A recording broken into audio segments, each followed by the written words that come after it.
A wild giant panda suddenly walked into a village. It pressed itself against a villager's window, peeking inside, acting strangely nervous.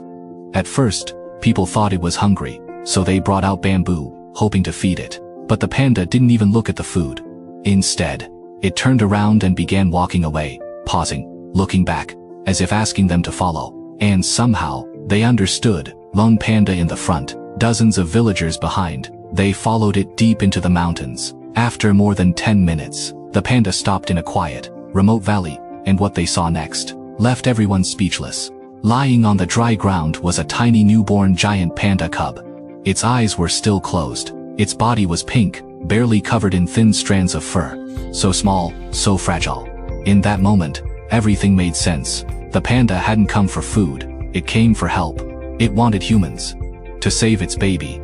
But just as the villagers were still trying to figure out what to do, the mother panda turned and walked away, without hesitation, leaving her cub behind. The villagers stood there, stunned. Was she entrusting her child to humans?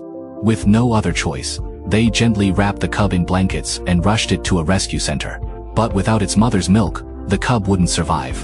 They tried to find a solution. There happened to be a nursing cat nearby, so they carefully brought the cub to her.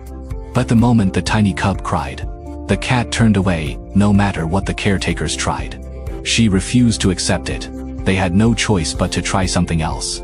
A special milk formula was prepared. But the newborn cub couldn't even find the bottle. After many attempts, it finally took its first sip. Slowly, life returned. Few people know this. Newborn pandas don't look like pandas at all. They're pink, tinny, almost like little mice, but without a mother. Even something as simple as going to the bathroom became a challenge. Caretakers had to gently stimulate the cub with careful, practiced movements. Too much force could hurt it. Finally, the cub relaxed and fell asleep, day after day, under constant care.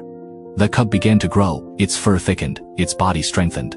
Though its eyes were still closed, it slowly started to resemble a real panda, like a human baby. It spent most of its time eating and sleeping.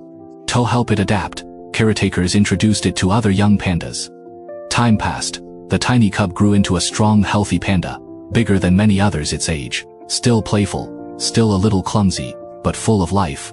It learned to climb trees, roll on the grass, and even play in the snow for hours. The cub that was once abandoned had survived. Not just survived, it thrived. Because of human care, because of compassion.